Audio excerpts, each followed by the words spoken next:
आजकल बीमार पड़ने वालों की संख्या दिन पे दिन बढ़ती जा रही है। देखा जाए शहर में आए दिन नए नए हॉस्पिटल खुल रहे हैं और हर हॉस्पिटल में मरीजों की संख्या बढ़ती जा रही है। इसका रीज़न क्या है? अगर देखा जाए खान पान है या हमारा लाइफ स्टाइल है या क्या कारण हो सकता है?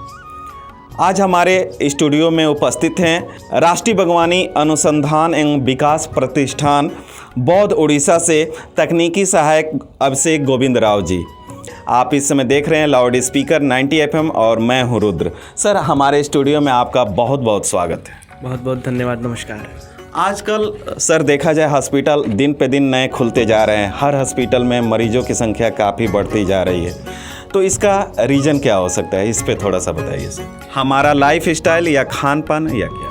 जी देखिए, इसका जो कारण है, मुख्य कारण ये दोनों है, हमारा दैनिक जीवन और हमारा खान पान। आज से लगभग 25 से 30 वर्ष पहले हमारे बड़े पूर्वज जो बताते थे, उन्हें कभी भी मधुमेह की बीमारी नहीं थी। हाँ। ये लगभग 30-40 सालों में मधुमेह की बीमारी आई, ब्लड प्रेशर की बीमारी आई। इसका सीधा कारण है कि एक तो हमारा शारीरिक श्रम जो है वो कम हुआ, हमारा दैनिक जीवन जो है, दैनिक जीवन में काफ़ी सारे परिवर्तन आए, और मुख्य कारण हमारा खान पान। आज का जो पीढ़ी है और पहले की जो पीढ़ी थी, क्या अंतर आप देखते हैं खान पान में? देखिए, जो पहले के युवा थे, जैसे जो हमारे अभिभावक हैं, इनके खान पान में और आजकल जो हम खाना खा रहे हैं हमारे खान पान में काफ़ी सारा अंतर है। पहला अंतर जो उनका खान पान हुआ करता था, उसमें कई सारी विविधता हुआ करती थी। वो गर्मियों के समय में कुछ और भोजन हुआ करता था, जाड़े के समय में कुछ और भोजन हुआ करता था, कई प्रकार की दालें हुआ करती थी। लेकिन आज वो सारे अनाज बिल्कुल लुप्त हो चुके हैं। और हमारे वेद में एक बात कही भी जाती है कि आहारम हिम आरोग्यम, आहार ही आरोग्य है। तो आहार के माध्यम से हम आरोग्य को प्राप्त हो सकते हैं। तो किस तरह का आहार हम लोग लें, ये जानना चाहते हैं हमारे लिसनर और व्यूअर कि कई लोग तो अच्छा हेल्थ पाना चाहते हैं, अच्छा खाना खाना चाहते हैं, बट उन्हें पता ही नहीं है कि किस तरह का हम खान पान अपने दैनिक जीवन में रखें। जी देखिए, आहार से जो आरोग्य की बात की जाती है, इसमें एक बहुत ही बड़े, बहुत पुराने एक ऋषि हुए जिनका नाम था महर्षि वाग्भट। महर्षि वाग्भट ने 2 पुस्तकें लिखी, एक अष्टांग हृदयम और दूसरी पुस्तक का नाम है अष्टांग संग्रहम। इन दोनों पुस्तकों में उन्होंने लगभग 7000 से 9000 श्लोक दिए, जो केवल शरीर को स्वस्थ रखने के श्लोक थे। इसमें से 2-3 श्लोक मैं आपको बताता हूँ कि कैसे हम छोटे से छोटे बिना किसी लागत के स्वस्थ रह सकते हैं। पहला श्लोक उन्होंने दिया कि भोजनान्ते विषम वारी और भोजने च अमृतम वारी, यानी भोजन के अंत में जल पीना विष पीने के समान है और भोजन के साथ जल पीना अमृत पीने के समान है। इस श्लोक में इस श्लोक की बहुत सारी कई लोगों ने बुराई की कि भोजन के साथ जल पीना, ये तो हमारे बड़े बुजुर्ग कहते थे कि भोजन के साथ जल नहीं पीना चाहिए। लेकिन भोजन के साथ जल कितना पिया जाए और कैसा पिया जाए, इसके बारे में वो बताते हैं कि भोजन जब भी किया जाए तो भोजन के बीच में लगभग 80 से 100 ml गुनगुना जल, यदि हम घूट कर जैसे हम चाय पीते हैं वैसे पिएं, तो हमारे पाचन के लिए बहुत ही अच्छा होगा। और देखिए, 3 प्रकार के रोग होते हैं पूरे शरीर में, वात, पित्त और कफ। इन्हीं तीनों से सारे बीमारियां होती हैं। कभी भी आप चरक संहिता पढ़ेंगे, उसमें लिखा होगा वात पित्त कफेष्यति त्रयो दोषः समासतः। वात, पित्त और कफ से ही शरीर के सभी सारे दोष होते हैं। और जो भी हमारा सर, थोड़ा सा व्यूअर के तरफ से मैं आपसे इसके बारे में थोड़ा जानकारी चाहूँगा। वात, पित्त, कफ के बारे में जो बता रहे हैं, थोड़ा बता देते सर। जी बिल्कुल। देखिए, वात संबंधी जो भी रोग होते हैं, वात का प्रमुख रोग है मधुमेह। पित्त का प्रमुख रोग है गैस बनना, एसिडिटी। और कफ का प्रमुख रोग है सर्दी और खांसी। और ये समझिए कि सर्दी और खांसी से लेकर कैंसर तक के असाध्य रोग, ये वात, पित्त और कफ इन्हीं तीनों से होते हैं। और जो जल पीने की बात है, यदि हम जल को नियम से पिएं, केवल ये एक क्रिया कर लें, तो हम तीनों रोगों को समाप्त कर सकते हैं। ये जल के पीने में और जल की मात्रा में इतनी शक्ति है। लेकिन आज हम दौड़ भाग की स्थिति में, वर्तमान स्थिति में, पैसे कमाने के चक्कर में, किसी को नौकरी करनी है, किसी को अपने व्यवसाय पे जाना है, सब लोगों के अंदर समय का अभाव हो चुका है और इसलिए हम अपनी संस्कृति को भी भूल गए हैं। और शायद बीमार होने का प्रमुख कारण यही है कि हम अपने आहार और अपनी दिनचर्या को भूलते जा रहे हैं। जी। तो सर, खान पान जो हम लोग कर रहे हैं इस समय, जो अपने थाली में ले रहे हैं, तो आपको क्या लगता है क्या चेंजेस करने चाहिए इसमें? देखिए, जो हमारे प्रेरणा के स्रोत रहे स्वर्गीय राजीव दीक्षित जी और अभी वर्तमान में डॉक्टर विश्वरूप राय चौधरी जी, इन्होंने कई सारे ऐसे नियम दिए आहार से संबंधित जिससे मानव समुदाय स्वस्थ रह सकता है। उसी के क्रम में मैं आपको एक छोटी सी बात बताऊंगा कि कैसे हम अपने को स्वस्थ रख सकते हैं। और ये जो नियम है, ये जो सूत्र है, इसका पालन करके हम आजीवन बिना किसी दवा के सरवाइव कर सकते हैं, अपना जीवन व्यतीत कर सकते हैं। ये एक ऐसा सूत्र है। अच्छा। और ये बहुत कम लोगों तक प्रसारित हो पाया है अभी तक, जो कि आपके चैनल के माध्यम से हो सकता है कि हमारे श्रोतागणों तक पहुंच पाए। बिल्कुल सर। इसका नियम ये है कि सुबह हम जैसे ही उठें तो रात को तांबे के बर्तन में रखा हुआ पानी पिएं। ये हमारे बड़े बुजुर्ग भी कहा करते थे कि रात को तांबे के बर्तन में पानी रख के सुबह उठ के पहले उसे पी लीजिए। तो लगभग 1 से 2 ग्लास यदि पानी पीने के बाद हम अपने नित्य क्रियाक्रम को जाएं तो हमारी पाचन प्रणाली बहुत अच्छी हो जाती है। इसके पीछे का विज्ञान क्या है? हमारे मुंह में जो लार रात भर में बनी होती है, जिसे हम टाइलिन कहते हैं विज्ञान की भाषा में, जब हम पानी पीते हैं तो लार की जो प्रकृति होती है वो क्षारीय होती है और हमारे पेट में जो पाचक रस बना करते हैं वो अम्लीय होते हैं, जिसे हाइड्रोक्लोरिक अम्ल। तो जैसे ही क्षार और अम्ल पेट में मिलता है वो उदासीन हो जाता है, और जैसे ही पेट में उदासीनता आती है पाचन बहुत ही अच्छा हो जाता है। तो पहला कारण तो ये हो गया कि जल उठ के पानी पिएं। दूसरा, दिन में 12 बजे तक किसी भी अन्न का सेवन ना करें, किसी भी प्रकार के अन्न का सेवन न करें। तो हमारे श्रोतागण के मन में एक प्रश्न आएगा, तो क्या करें? 12 बजे तक क्या करें?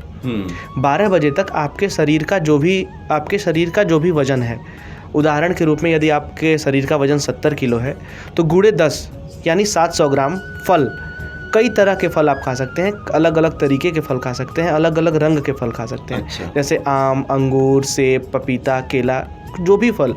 वो ऐसा नहीं है कि मधुमेह का रोगी आम नहीं खा सकता है। अच्छा। वो अगर मधुमेह के रोगी भी ये काम कर रहे हैं तो आम, सेब, पपीता जो भी खाना है वो खाएं। क्योंकि आम की जो शर्करा होती है वो फ्रक्टोज होती है। अच्छा। और ग्लूकोज से ही हमारे शरीर में मधुमेह की बीमारी फैलती है। तो वो खा सकते हैं। और कितना खाना है? 700 ग्राम, यानी शरीर के वजन का गुणे 10 ग्राम।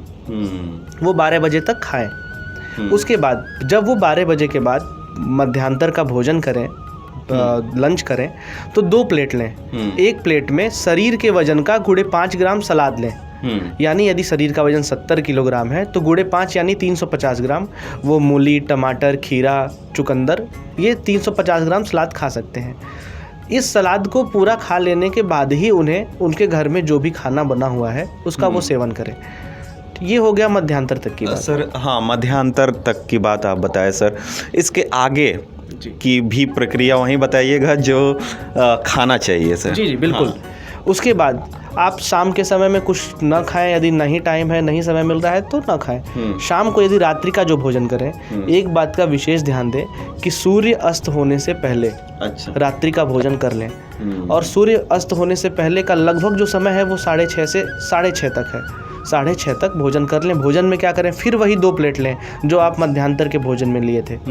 यानी 1 प्लेट सलाद और 1 प्लेट जो आपके घर में भोजन पका हुआ है। सलाद की मात्रा वही होनी चाहिए जो कि सूत्र के हिसाब से है, यानी शरीर के वजन का गुणे 5 ग्राम। यानी यदि शरीर का वजन 70 किलोग्राम है तो गुणे 5 यानी 350 ग्राम। वो पूरा सलाद खाने के बाद ही रात्रि का भोजन करना है। और आप जब ये भोजन कर लेंगे तो सामान्य तौर पर कहा जाता है कि हमारे भोजन को पचने में 4 से 6 घंटे का समय लगता है। और जब आप 6:30 बजे तक भोजन रात्रि का कंप्लीट कर लेंगे तो आप जब 9 बजे सोने जाएंगे तो आपका आधा भोजन पच चुका होगा 9 बजे तक, और आप खाली पेट लगभग सोने जाएंगे तो आपकी आधी बीमारियां, आधी क्या लगभग पूरी बीमारियां लगभग समाप्त हो जाएंगी। और ऐसा हमने प्रयोग किया भी है।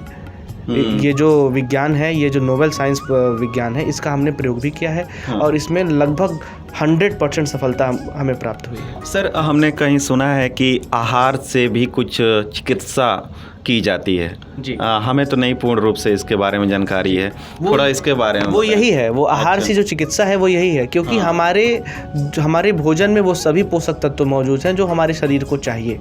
और लेकिन इस आहार में एक बात का विशेष ध्यान देना है कि आपको डेयरी प्रोडक्ट्स का इस्तेमाल नहीं करना है, मांस का इस्तेमाल बिल्कुल नहीं करना है। यदि आप आजीवन इसे कर पावें तो मुझे लगता है कि आपके जीवन में कभी भी एक भी प्रकार की किसी भी दवा का प्रयोग आपको नहीं करना होगा। सर, आपने इतनी अच्छी जानकारी दी जाते जाते हम आपसे ये भी जानकारी लेना चाहेंगे कि किस तरह का हम आहार लें कि बीमारी ना पड़े और हमारे जो शरीर की रोग प्रतिरोधी क्षमता है वो भी बढ़ जाए।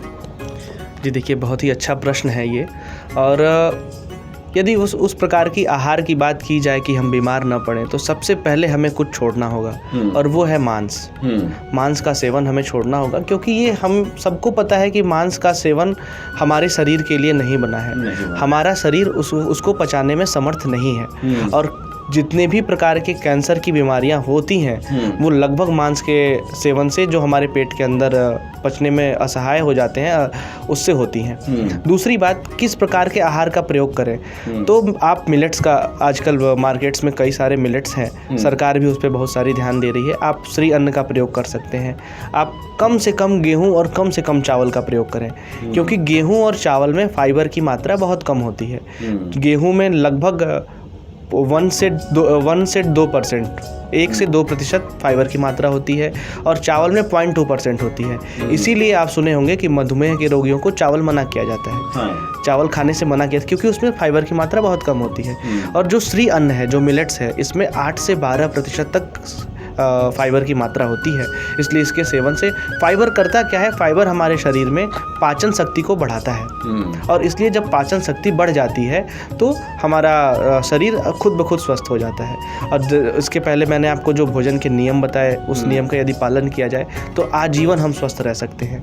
एक बात का विशेष ध्यान दें, डेयरी प्रोडक्ट्स कहने का मतलब ये है कि मार्केट्स में आज आप देख रहे हैं विभिन्न प्रकार के दूध, पनीर, घी, मक्खन, छाछ ये उपलब्ध हैं। इसका सेवन बिल्कुल ना करें, क्योंकि ये पैकेट वाली चीज़ें हैं और इन्हें पाश्चराइज करके रखा जाता है। ये काफ़ी दिनों तक चलती हैं। यदि आपको दूध का सेवन करना है तो एकमात्र देशी गाय, यदि देशी गाय हो तो उसी के दूध का सेवन करें, क्योंकि A2 जो ग्रेड अभी रखा गया वो देशी गाय का दूध ही है। सर, हमारे स्टूडियो में आने के लिए और इतनी महत्वपूर्ण जानकारी देने के लिए कि कैसे हम लोग आजीवन निरोग रहें, आपका बहुत बहुत धन्यवाद सर। जी धन्यवाद, और आपको भी बहुत बहुत धन्यवाद कि आपने हमें आमंत्रित किया और हमारे श्रोतागणों तक भी हमारी बात पहुंच पाई। इसके लिए आपका बहुत बहुत धन्यवाद। आज के हमारे ऋषि कृषि सीरीज में थे अभिषेक सर, जो कृषि वैज्ञानिक हैं। आशा करते हैं कि जो भी हम लोगों ने चर्चा की बहुत ही ज्ञानवर्धक रही होगी। ऐसे ही किसी और एपिसोड में फिर आपसे होगी मुलाकात। तब तक देखते रहिए, सुनते रहिए लाउड स्पीकर 90 FM। बजाओ बजाओ जरा झूम के बजाओ। नमस्कार।